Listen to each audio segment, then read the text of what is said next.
Hello, what's up, everybody? My name is Alexander Odeshi. I'm a wedding filmmaker based here in Lagos, Nigeria. Today is not about the technical aspects of wedding filmmaking. It is more about building your brand, the little things that count. Let's go straight into it. Alright, this point is one of the points I want you to please try as much as possible to pay attention to. Dress well, look good. Please, dress well and look good. I'll tell you a story. I went to shoot an event somewhere. It was not my event. I was to second shoot for a guy. So he was not around. So he then told me he was going to send his second shooter. So I got there early. I'm not gonna lie. I got there early. I was in the bride's room. So the second shooter that he sent to come assist me called me and said, "Yo, they did not let me in." I was like, tell them if you left for now. He was like, they didn't let me in. So I went downstairs to pick him up. And I saw the way he dressed. In my head, I was like, even if I was the one, I won't let you in. Like, he wore a palm, a jean, he wore a shirt. It was looking like he was bigger than the shirt. His beard, he had a lot of beards. I'm not telling him to keep beards, but trim them. I mean, they look good. I don't have beard, I just have this goatee here, but I shave it, and you can see so to every two, we just go shave. You don't barb it, you want to keep afro. Just treat it, just shape it, carve it.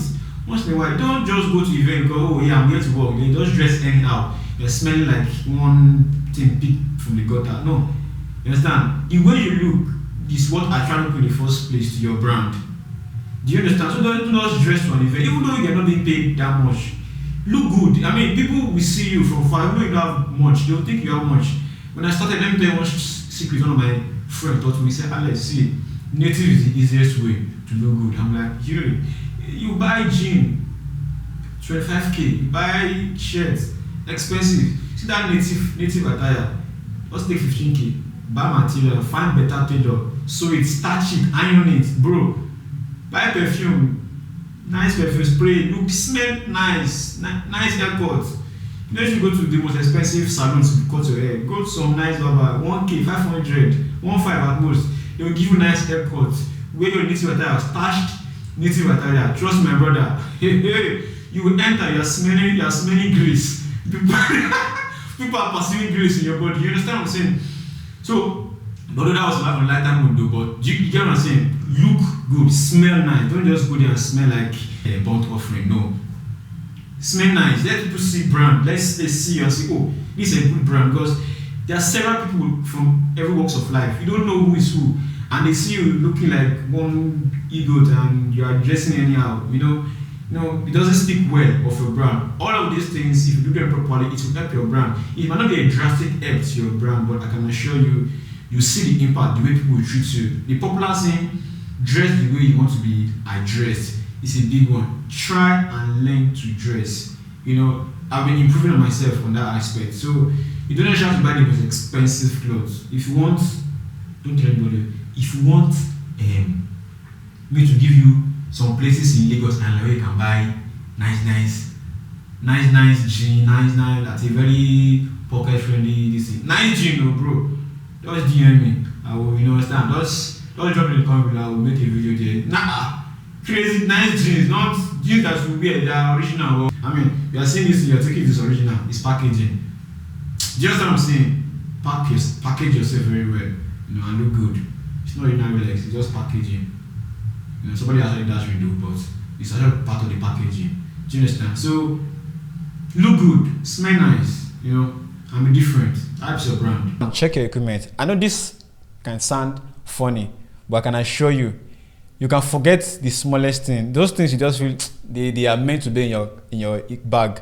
You might forget it. So you woke up early in the morning, you're going for your event, and Lagos traffic and likes. Then you go to your event center, or you go to the hotel, or you go to the venue where you have to shoot, and you discover that probably you forgot camera battery, or the most common one that I've experienced was I forgot a memory card at home.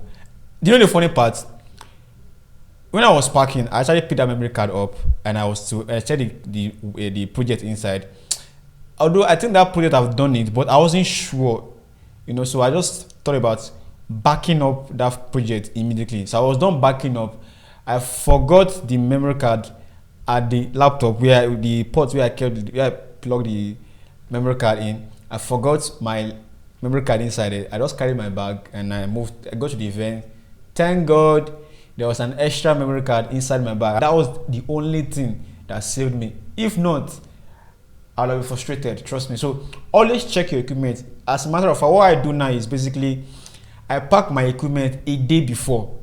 All my equipment I'm going to use the second day to shoot is always in a place set. So I know when I'm waking up, I just have my bath. If I'm to have a breakfast, have my breakfast, and I'm moving just those equipment. So I'm sure, I packed everything. To try and get to the event early, it gives you enough room for you to plan your shot according to your environment. You know the certain lenses you have to use based on how your environment looks like. I mean, you when you get to an event late, you're already tense. Number one, you're trying not to step on anyone's toe because you have not really established a rapport between anybody. So you're just everywhere trying to, let me just get these things. And most of the time, there are some couples that are not patient. They are just, let's go. A normal Nigerian wedding, it is always rush. No matter how early you get there, it's always rush. But it's better you get there early, and you can settle down and scout around the venue to know what to do, especially your focal length, the focal length you have to use. So you have to know, this venue is too small, I need to use a wide lens so at least I can get a lot of people in shot. There's enough space, I can use a 70-100 or I can use an 85. Those kind of scenario, you can get it early so you know what to do, your brain can function properly instead of working under tension and losing it all. Establish relationship with people. Now, once you get to an event, basically, wedding in Nigeria, first of all, you go to the hotels where the couple are, you do the morning prep shoot and the likes before going to the venue. Either it's a trad, you go to the venue, or if it is white, that is white ceremony, you go to the church or the civil. Establish a relationship, with vendors like yourself, probably the makeup artist, the photographers, or they might have multiple videographers like yourself. So you can establish relationships so you guys don't start off on, because you find not everybody in that particular venue knows each other. But if you guys rapport, you guys can get to work together without actually infringing on each other creativity. Situations like, for example, you got there early, you entered. Sometimes for me, I don't even know the couple most of the time. We just meet online, make payment, and we just, so when you get to the venue, probably the hotel first, get there, you greet, good morning guys, hey, most of the time people will because nobody knows who is who, so everybody's trying to be professional. Hey, good morning, they will definitely reply back. I mean, they're all professionals, so hey, good morning, and everybody just continue to do their thing. Some of them I don't even look at your face, but that good morning alone is welcoming. This guy, welcome, so you greet the bride, how you doing, or the groom, how you doing, nice to meet you, you're the guy we'll be talking to, yeah, nice to meet you. You guys discuss blah blah blah, and everybody goes to their job. I mean, that has already established a familiarity between you and them. So when you're telling the couple, let's do this, they trust you already because you've accommodated them, not just come in and you are just all bossy. Try and as much as possible to establish relationship, and that alone adds to the customer experience, and that affects your brand also. Take details and establishing shots. Now, when you get to an event, a wedding day for everybody is unique, so you have to try as much as possible those unique things about that wedding. The shoes, the rings, those things that makes the bride different from other brides, or that makes the bride stands out from bridal tree or whatsoever, or those that make the groom stands out from the groomsmen. Do you understand? So this is the reason why I said try as much as possible to get your event early, so you can take all these shots, because these things add up to your story when you're presenting either your Instagram videos or your highlights. You take enough reaction, that helps your full video to be interesting. I've discovered that we content creators sometimes we are a bit selfish. We just shoot content that is interesting to us as creative. Try all our cinematic style. We don't look at how pleasing would this or how interesting will these footages look to the people that paid me to come and create this content. So try as much as possible to shoot enough crowd, because sometimes couple can't even see people that came. But if they can, during when they are watching the full video, they can see, oh, this guy who came, they can, that way they can know people that came. Though it doesn't matter though, but try as much as possible to take enough crowd shots. It will help you because there are some shots that will be shaky in your footages. I'm talking about the full event now. There's some shots that will be shaky that you need to use those crowd shots to feed. There's sometimes probably the MC says something or the chairman says something, and you want to get the couple's reaction or the crowd reaction, people laughing, things that make the couple feel like, yeah, my big day was really a big day. Try and take enough crowd shots. Very important. Even in post-production, it will help you. Very important. Now, this is the summary of everything. Try as much as possible to enjoy the event. Now you are there to work. Yeah?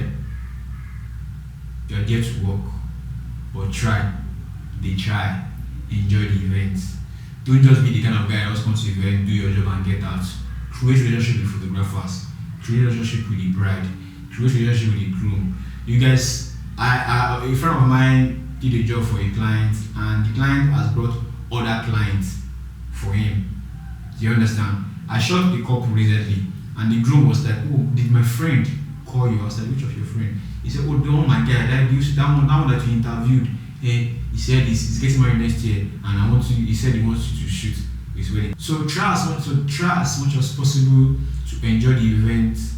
Love it, especially during the after party. Get your shot, but when things are just people are just dancing, yourself, dance, have fun. So don't just be walk, have fun, catch cruise, You don't know you can make the love of your life at an event. So with that said, I hope you understand how to brand yourself. I mean, this is my only way of branding. I just learned some of these things and I've been implementing them in my own business, my own brand. So I hope this tutorial is useful to you. I know it is not a technical frame rate, color grading, composition. Yes, we'll do more of that in future content. But today I also about let's discuss and if you think you have other points, that can help build your brand, please, I'll be glad if you can drop them in the comment section below. Peace.